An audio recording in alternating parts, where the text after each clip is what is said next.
Hi guys, இன்றைக்கி நம்ம பார்க்க போகிற படத்தோட பேர் டாக்ஸி டிரைவர். தனிமை தான் ஒரு நபருக்கு அளவறிந்து அறிவை கொடுக்கும், அதே நேரத்தில் ஆபத்தையும் கொடுக்கும். நம்ம ஒரு திங்கிங்கோட தனிமையில் இருந்தோம்னா அந்த திங்கிங்கான ஆன்சர் தனிமையில் கிடைக்கும். பட் இதே ஒரு சந்தேகத்தோட ஒரு தனிமையில் இருந்தோம்னா அந்த தனிமையை இன்னும் நம்மளை ஆபத்தாக்கும். அந்த தனிமைக்கு அவ்வளோ பவர் இருக்குது. இந்த மாதிரி லோன்லினஸ் ஆனால் மட்டுமே சினிமாவில் மிகப்பெரிய கேரக்டர்ஸ் இருக்குது. உதாரணத்துக்கு ஜோக்கர் படத்தில் வர ஆர்தர் ஃப்ளேக், மெஷினிஸ்ட் படத்தில் வர கிறிஸ்டியன் பேல், ஃபைட் கிளப் படத்தில் வர எட்வர்ட் நார்டன் சொல்லிட்டு எல்லாருமே தனிமையால தான் இந்த மாதிரி ஆறாங்க. அப்படி தனிமையாலே முழுக்க உருவாக்கப்பட்ட ஒரு கேரக்டர் தான் டிராவிஸ். அவன் தனிமையில் இருக்கும்போது இந்த சொசைட்டி அவன் கண்ணுக்கு தப்பாக தெரியுது. அந்த சொசைட்டியை மாற்றுறதுக்கு அவன் என்ன பண்ணுறான்? இதுதான் டாக்ஸி டிரைவர் படத்துடைய முழு கதை. இப்போ வாங்க டாக்ஸி டிரைவருங்கிற இந்த கதைக்குள்ளே போகலாம். டிராவிஸ்க்கு 26 வயசு ஆகுது. அவன் இதுக்கு முன்னாடி நேவில் ஒர்க் பண்ணிட்டு இருந்தான். அது போக அவனுக்கு இன்சோம்னியா இருக்குது. அதனால் நைட்டு ஃபுல்லாக அவனுக்கு தூக்கமே வராது. அதனால் என்ன பண்ணி யோசிச்சுட்டே இருக்கான். அப்போ தான் அவனுக்கு ஒரு ஐடியா வருது, டாக்ஸி ஓட்டலான்னு. நைட்டு சும்மா இருக்கிறதுக்கு போல டாக்ஸி ஓட்டலான்னு சொல்லிட்டு ஒரு நபரை மீட் பண்ணுறான். அந்த நபர்கிட்ட டாக்ஸி கேட்கும்போது அவங்க எடுக்கிற ப்ரூஃபெல்லாம் கேட்டு வாங்குறாரு. அது மாதிரி டிராவிஸும் கொடுத்து ஒரு டாக்ஸியை புக் பண்ணுறான். இதுக்கடுத்து டிராவிஸ்க்கு இருக்கிற ஒரே வேலை டாக்ஸி ஓட்டுறது. இரவு நேரம், உலகத்தில் இருக்கிற எல்லா சம்பவங்களும் வர நேரமே இரவு தான். அந்த நேரத்தில் தான் கொள்ளை உடல்னு சொல்லிட்டு எல்லாமே நடக்கும். பட் இது எதையுமே தெரியாத டிராவிஸ் தனிமையை போகிறதுக்காக அந்த இரவு பயன்படுத்திக்கிறான். டிராவிஸ்க்கு ஒரு பழக்கம் இருக்கு. அவன் டெய்லி நடக்க ஒரு டைரி எழுதிப்பான். அது போக தனிமை போகிறதுக்கு ஒரு தீர்வு தேடிட்டே இருக்கான். ஒருவேளை உன் வாழ்க்கையில் ஒரு பெண் வந்தா அந்த பெண் மூலியமா நம்ம தனிமை போகும்னு அவன் நினைச்சிட்டு இருக்கான். அதனால ஒவ்வொரு பெண்கிட்டே போய் அவனை பேச ஆரம்பிக்கிறான். பட் டிராவிஸோட முகத்தை பார்த்து நிறைய பேர் பிடிக்கிறது இல்லை. அதெல்லாம் அவங்ககிட்ட யாரும் பேசுறது இல்லை. இதனால டிராவிஸ் மனசுக்குள்ள நிறைய கேள்விகள் போயிட்டே இருக்கும். இதனால அவன் நைட்டு போய் ஒரு பான் ஃபிலிம் பார்ப்பான். நம்ம எல்லாரையும் பொறுத்த வரைக்கும் பான் ஃபிலிம்ங்கிறது ஒரு தப்பான விஷயம். பட் டிராவிஸை பொறுத்த வரைக்கும் அது ஒரு படம் தான். இந்த மாதிரி அவன் தனிமையில வாழும்போது ஒரு பெண்ணை பார்க்குறான். இது வரைக்கும் அவன் இந்த உலகத்தில் பார்த்த பெண்களையே அந்த பெண் மட்டும் அவளுக்கு ரொம்ப அழகா தெரியுது. அதனால அந்த பொண்ணு கிட்ட பேச போறான். அவளோட பேர் ஐரிஸ். அந்த ஊர்ல இருக்க ஒரு மிகப்பெரிய நபர் கீழே வேலை பார்த்துட்டு இருக்கா. சொல்ல போனா அந்த நபர் தான் பிரசிடென்ட் எலெக்ஷன் நிற்க போறாரு. அந்த பொண்ணை பார்த்தோன்னே டிராவிஸ் ரொம்ப பிடிச்சி போகுது. அந்த பொண்ணு கிட்ட பேச போறான். நான் பேலண்டினுக்கு இந்த பிரசிடென்ட்டுக்கு ஒரு பிரச்சாரம் பண்ண வாலண்டியராக இருக்கேன்னு சொல்லிட்டு டிராவிஸ் சொல்கிறான். இது கேட்குற ஐரிஸ் ஓகேன்னு சொல்கிறா. அதுக்கு பதிலாக நீங்கள் எனக்கு ஒன்று செய்யணும், எங்களோட காஃபி கொடுக்க வாங்கன்னு சொல்லிட்டு டிராவிஸ் கூப்பிட்றான். இதை கேட்குற ஐரிஸ்க்கு ஒரு சர்ப்ரைஸாக இருக்குது. ஏன்னா யாருமே இந்த மாதிரி அவங்ககிட்ட வந்து பேசுனதே இல்லை. இந்த மாதிரி ஒரு நபர் பேசும்போது அவளுக்கு ஒரு ஆசை வருது, டிராவிஸ் கூட பேச போகிறா. அதுக்கடுத்து டிராவிஸ் இன்னொரு கேள்வி கேட்குறான். நம்ம 2 பேரும் காஃபி குடிச்சதுக்கப்புறம் நீங்கள் எங்களோட தேட்டருக்கு வரீங்கன்னு சொல்லிட்டு டிராவிஸ் கேட்குறான். அது கேட்குற ஐரிஸ் என்ன சொல்கிற, பார்த்து 2 நிமிஷம் தான் ஆகுது, அதுக்குள்ளே தேட்டர் கூப்பிட்டு சொல்லி கேட்கும்போது நான் இப்போன்னு சொல்லலை, நாளைக்கு வந்தாலும் சரி எப்போ வந்தாலும் சரி, பட் ஒரு நாள் எங்கூட வாங்கன்னு சொல்லிட்டு டிராவிஸ் கூப்பிட்றான். இதனால் ஐரிஸ் ஓகேன்னு சொல்கிறா. இதனால் வாழ்க்கையே ஒரு மிகப்பெரிய சந்தோஷம் டிராவிஸ்க்கு வருது. டிராவிஸ் ஒரு நாள் நைட்டு டாக்ஸி ஓட்டு போகும்போது ஒரு நபர் அவன் டாக்ஸியில் ஏறாரு. அது வேறு யாரும் இல்லை, பிரசிடென்ட் எலெக்ஷன் நிற்க போகிற அந்த பேலண்டிங்கிற நபர் தான். அவரை பார்த்தோன்னே டிராவிஸ் ரொம்ப சந்தோஷப்படுறான். சார் நீங்கள் தானே, நீங்கள் தான் கண்டிப்பாக இந்த எலெக்ஷனில் வின் பண்ணுவீங்க, என் ஓட்டு ஃபுல்லாக உங்களுக்கு தான், என் டாக்ஸியில் வரவங்கள்ட்ட கூட நீங்கள் தான் வின் பண்ணுவீங்கன்னு சொல்லிட்டு இருக்கேன்னு சொல்லிட்டு டிராவிஸ் சொல்கிறான். இது கேட்கறவர் சிரிச்சுக்கிட்டு ஒரு இடத்த இறங்குறாரு. அவர் எந்த இடத்துக்கு போகிறாருன்னு டிராவிஸ் பார்க்குறான். பார்த்தா அது ப்ராசஸ் பண்ண வேண்டிய அந்த இடம். இதை பார்க்க டிராவிஸ்க்கு ஒரு கேள்வி வருது, இவ்வளோ பெரிய நபர் எதுக்கு இங்கே போகணும்? அப்போ இவன் நல்லவனா கெட்டவனா? இது எதுவுமே தெரியாமல் நம்ம ஊர் மக்கள் ஓட்டு போட போகிறாங்கன்னு சொல்லிட்டு யோசிச்சுட்டு இருக்கான். கரெக்டாக இதே நேரத்தில் ஒரு பொண்ணு வந்து ஏறுறா. அவள் வேகமாக டிராவிஸோட டாக்ஸியில் ஏறி நீ சீக்கிரமாக இங்கேருந்து போன்னு சொல்கிறா. பட் டிராவிஸ் போகாமல் அங்கேயே நிற்கிறான். அப்போ திடீர்னு ஒரு நபர் வந்து அந்த பொண்ணை கூப்பிட்டு தம்பி நீ இங்கேருந்து போ, வேணா வேற காசு சொல்லிட்டு ஒரு காசை தூக்கி போட்டு போகிறான். பணம். இந்த உலகத்தில் இருக்கிற எல்லாருக்குமே ஒரு எண்ணம் இருக்குது, நமக்கு எந்த ஒரு பொருள் வேணாலும் அதை பணத்தை கொடுத்தா நமக்கு கிடச்சிரும். இதுதான் எல்லாம் நினைக்கிறது. பட் இந்த பணத்தை பார்த்தோன்னா டிராவிஸ் மனசுக்குள்ளே ஒரு கேள்வி வருது, இந்த பொண்ணு எதுக்காக நம்ம காருக்குள்ளே வந்தா? அந்த காருக்குள்ளே அந்த பொண்ணை அவன் எதுக்கு கூட்டிட்டு போனான்? அந்த பொண்ணை அவன் இங்கேருந்து கூட்டிகிட்டு போய் என்ன பண்ண போகிறான்? இந்த மாதிரி கேள்விகள் அவன் தனிமைக்குள்ளே வருது. இதுக்கப்புறம் அவன் கார் எடுத்து அங்கேருந்து போகும்போது சில கருப்பின மக்கள் அவன் காரில் விட்டுருந்தாங்க. நியூயார்க்கில் ராசிசமும் இருக்குது. நம்மன்னு இல்லை, இந்த உலகத்தில் இருக்கிற எல்லா ஊர்லேயுமே ராசிசம் கண்டிப்பாக இருக்கும். அப்படி ராசிசமே இல்லைன்னா எதுக்கு நம்ம ஊரில் இருக்கிற ரிசப்ஷனிஸ்ட்டில் கருப்பு ஒரு பொண்ணு இருக்குது இல்லை? ஏன்னா எல்லாத்துக்கும் காரணம் ராசிசம் தான். பட் இதை பற்றி யோசிச்சுட்டே இருக்கும்போது சந்தோஷமாக ஒரு விஷயம் வருது. ஐரிஸுங்கிற இந்த பொண்ணு நாளைக்கு நம்ம தேட்டருக்கு போகலான்னு அவனை கூப்பிட்றா. இந்த சந்தோஷத்தோட டிராவிஸும் போகிறான். பட் டிராவிஸ் செஞ்சதெல்லாம் ஒரே படம் தான். ஒரு பான் ஃபிலிமுக்கு ஐரிஸை கூட்டி போகிறான். இதை பார்க்குற ஐரிஸ் செம்ம காண்டாயிடுறா. இந்த மாதிரி ஒரு இடத்துக்கு நம்மளை கூட்டி வந்திருக்கானா, நம்மள ஒரு ஐட்டமாக நினைக்கிறான்னு சொல்லிட்டு அவன் நினச்சி பார்க்குறான். கேட்குறா. இதனால டிராவிஸ் மேலே கோவப்பட்டு அங்கேருந்து போகிறா. நீலாம் ஒரு ஆள் மாச்சு உங்களோட வந்தேன் பாரு, நான் ஐட்டை நினச்சி நான் கூப்பிட பார்த்தியான்னு சொல்லிட்டு அவள் கேட்குறா. இது கேட்க டிராவிஸ் அப்படிலாம் ஒன்றும் இல்லை, நான் தினமும் இந்த படம் தான் பார்ப்பேன், அதான் அவனை கூப்பிட்டேன்னு சொல்லிட்டு அவனு சொல்கிறான்.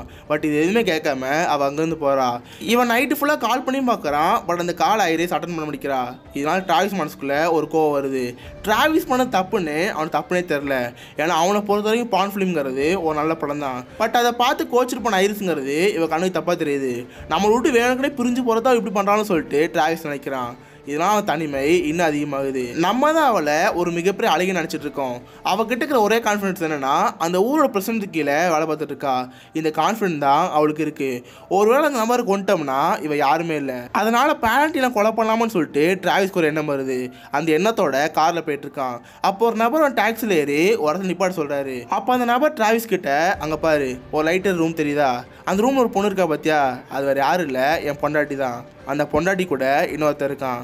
அவன் ஒரு கருப்பன் என் பொண்டாட்டி கூட படுத்துட்டு இருக்கான். இப்போ நான் என்ன பண்ண போகிறேன் தெரியுமா, என்கிட்ட 45 மேக்னம் புல்லட் இருக்கு, இதை எடுத்து அந்த கருப்பனை சாகடிக்க போகிறேன், தப்பு பண்ணால் தண்டிக்க செய்யணும். இந்த மாதிரி அந்த நபர் சொல்லும்போது டிராவிஸ்க்கு ஒரு எண்ணம் வருது, தப்பு பண்ணால் தண்டிக்கணும்.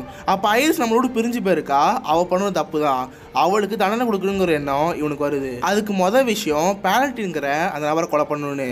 அவர் கொல்றதுக்காக ஒரு கன்று வாங்க போகிறான். அப்படி போகிற வழியில் எகன் அந்த ப்ராஸ்டியூட் பண்ண பார்க்குறான். அந்த பொண்ணு இன்னொரு நபர் கூட போகிறத டிராவிஸ் பார்க்குறான். அப்போ இந்த பொண்ணை தப்பாக யூஸ் பண்ணுறாங்கன்னு அவன் புரிஞ்சுக்கிறான். டிராவிஸ் எதுக்காக அந்த பொண்ணு மேலே மட்டும் கண்ணா இருக்கான்னா அந்த பொண்ணுக்கு வெறும் 12 வயசு தான் இருக்கும். பட் அதுக்குள்ளே இப்படி இருக்கான்னு சொல்லிட்டு அவன் மனசுக்குள்ள என்ன இருக்குது. இதுக்கப்புறம் கண்ணுலாம் வைக்கிற ஒரு நபரை மீட் பண்ணுறான். இவன் டாக்ஸில் ஏறின அந்த நபர் 45 மேக்னம்ங்கிற ஒரு கன்று வச்சிருப்பாரு. அதே கன்று வாங்கணும்னு ஆசைப்படுறான். அதே மாதிரி காசு கொடுத்து அந்த கண்ணையும் வாங்குறான். இதுக்கடுத்து இவன் வேலை பேலண்டினை கொலை பண்ணணும். அதனால அவன் தனிமை நேரத்தை அவனுக்கு சாதகம் பயன்படுத்திக்கிறான். கன்னை எப்படி ஷூட் பண்ணுறது, எப்படி பிளான் போட்டு சாகடிக்கிறதுன்னு எல்லாத்தையும் கற்றுக்கிறான். ஃபுல் அப்ஸ்லாம் பண்ணி அவன் ஃபிசிக்கை ஸ்ட்ராங்காக வச்சுக்கிறான்.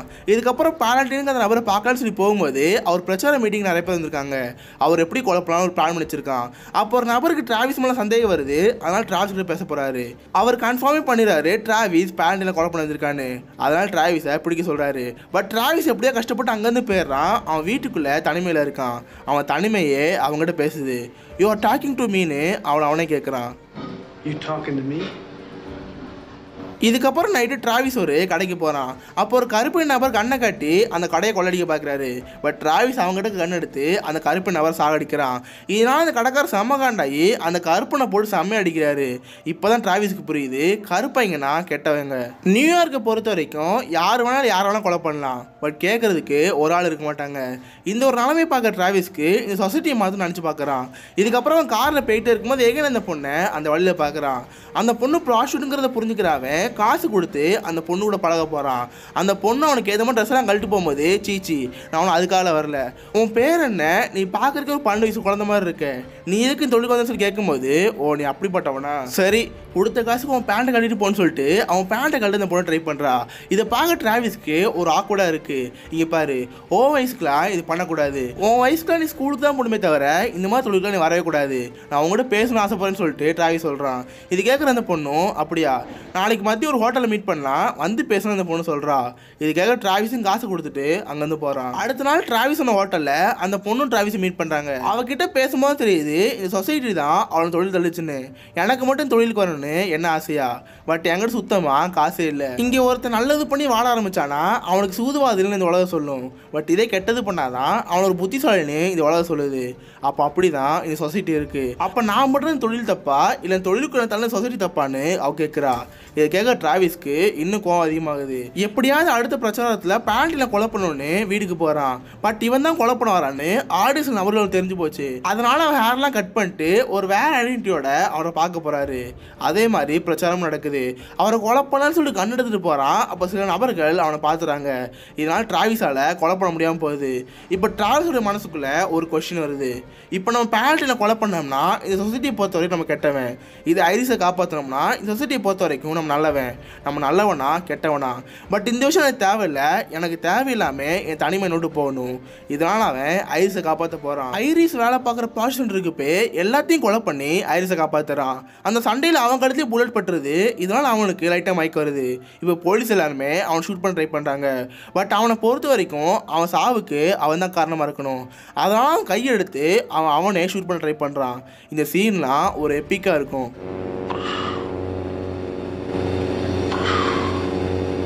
இப்போ டிராவிஸை கூப்பிட்டு ஹாஸ்பிட்டலில் சேர்க்குறாங்க. ஒரு நாள் நைட்லேயே ஹீரோ ஆகிட்டான். ஏன்னா அந்த ப்ராஸ்டியூட் ரன் பண்ணிட்டு இருந்தவர் பேரண்டிக்கில் வேலை பார்க்குற ஒரு கையாள் தான். அப்படின்னா இவ்வளோ பெரிய நபரை கொலை பண்ணிக்கான்னு சொல்லிட்டு அன்றைக்கி ஒரு நாள் நைட்லேயே ஒரு மிகப்பெரிய ஹீரோவை டிராவிஸ் மாறுறான். நிறைய பத்திரிக்கை அவனை பற்றி போடுறாங்க. இதனால் ஐரிஸும் காப்பாற்றப்படுறா. அந்த ப்ராஸ்டியூட் பொண்ணு காப்பாற்றப்பட்டனால அந்த பொண்ணுடைய அப்பாவும் டிராவிஸ்க்கு லெட்டர் எழுதுறாரு. இந்த சொசைட்டிலேருந்து என் பொண்ணை மட்டும் இல்லாமல் என் பொண்ணுமா இருக்கிற எத்தனையோ பொண்ணுங்களை நீங்கள் காப்பாற்றிருக்கீங்க, அதுக்கு தேங்க்ஸ்ன்னு அந்த அப்பா எழுதியிருக்காரு. இதுக்கப்புறம் அப்படியே சில மாதங்கள் போகுது. டிராவிஸ் ஹாஸ்பிட்டல் ரெக்கவர் ஆகி எகைன் டாக்ஸி டிரைவரா அவன் வேலை கண்டினியூ பண்ணுறான். அப்போ காரில் ஒரு பொண்ணு ஏறுது. அந்த பொண்ணுடைய கண்ணை எங்கேயோ பார்த்த மாதிரி இருக்கு.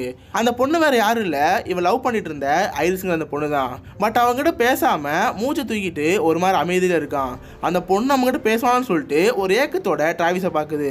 இதுக்கப்புறம் அந்த பொண்ணுடைய வீடு வருது. அந்த பொண்ணை இறக்கி விட்டு அந்த பொண்ணுகிட்ட பேச ட்ரை பண்ணுறான். அந்த பொண்ணு காருக்கு வந்ததுக்கு எவ்வளோன்னு கேட்குது. இதுவே அதிகம்னு சொல்லிட்டு டிராவிஸ் அங்கேருந்து போகிறான்.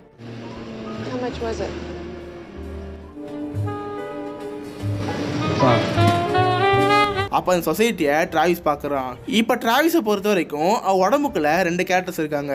ஒன்று டிராவிஸுங்கிற ஒரு நல்லவன், இன்னொன்று தனிமையை மட்டுமே வெறுக்கிற இன்னொரு நபர். எப்போல்லாம் தப்பு நடக்குதோ அது தட்டி கேட்கணுங்கிற டிராவிஸோட எண்ணம் இருக்குது. அதனால் இந்த ஊரில் எப்போ தப்பு நடந்தாலும் டிராவிஸோடைய இன்னொரு உருவம் வரும். தப்பை கட்டி கேட்டு அவர் ஹீரோவை மாறுவான். இதோட டாக்ஸி டிரைவருங்கிற இந்த படம் முடியுது.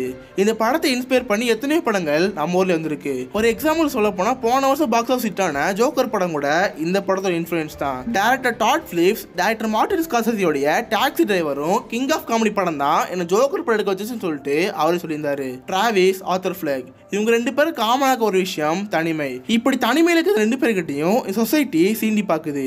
இதனால இவங்களுக்குள்ள இருக்கிற ஒரு அசுரன் வெளியே வரான். டிராவிஸ் அந்த ஊரில் ஒரு மிகப்பெரிய பணக்காரனான பேரண்டினை கொலை பண்ண நினச்சனால தான் டிராவிஸ் ஒரு மிகப்பெரிய ஹீரோ மாறினான். அதே மாதிரி தான் ஆர்தர் ஃபிளெக்கும் வெயின்கிற ஒரு மிகப்பெரிய பணக்கார கீழே வேலை பார்க்குற 3 பேரை கொலை பண்ணனால தான் ஆர்தர் ஃபிளெக் ஒரு ஹீரோ மாறினாரு. இதே இந்த 3 பேர் வேற ஆள் இருந்தாங்கன்னா ஜோக்கருங்கிற ஒரு கேரக்டர் உருவாகியிருக்காது. எல்லாத்துக்கும் காரணம் இந்த படம் தான். இதில் ஒரு ஃபன் ஃபேக்ட் என்னன்னா, இந்த படத்தில் நடிச்ச இந்த ஹீரோ தான் ஜோக்கர் படத்தில் ஜோக்கர் கையால் கடைசி சாகடிக்கப்படுற அந்த நியூஸ் ரீடர். இந்த படம் எனக்கு ரொம்பவும் பிடிக்கும். பட் பிடிக்காத ஒரே விஷயம் என்னன்னா ராசிசம் தான். இந்த படத்தை பொறுத்த வரைக்கும் தப்பு பண்ணுறவங்க எல்லாருமே பிளாக் பீப்புள்ஸ். அவன் காரில் போயிட்டு இருக்கும்போது அவன் காரில் முட்டு அடிக்கிறவங்க, அவன் கடைக்கு போகும்போது அந்த கடையை கொள்ளடிக்கிறவங்க, இவன் ஒரு நபரை ட்ராப் பண்ண போகும்போது அந்த நபரோட ஒய்ஃப் கூட எலிஜிபிள் இருக்குன்னு சொல்லிட்டு எல்லாருமே பிளாக் பீப்புள் தான். இந்த படத்தை பொறுத்த வரைக்கும் தப்பு பண்ணுறவங்க எல்லாருமே பிளாக் பீப்புள் தான். இந்த ஒரு விஷயம் மட்டும்தான் இந்த படத்தை எனக்கு பிடிக்காது. மற்றபடி இந்த படம் ஒரு மாஸ்டர் பீஸ் தான். கண்டிப்பாக உங்களை இருக்குமே இந்த படம் பிடிச்சிக்கணும்னு நினைக்கிறேன். அப்படி பிடிச்சிருந்தா இந்த வீடியோக்கு லைக் பண்ணுங்கள். இந்த மாதிரி வித்தியாசமான மூவிஸை பற்றி தெரிஞ்சுக்க மிஸ்டர் ஹாசன் சப்ஸ்கிரைப் வச்சுக்கோங்க. உங்கள் அடுத்த நாள் ஒரு ஆசமான வீடியோ மீட் பண்ண வரைக்கும் பாய் கைஸ்.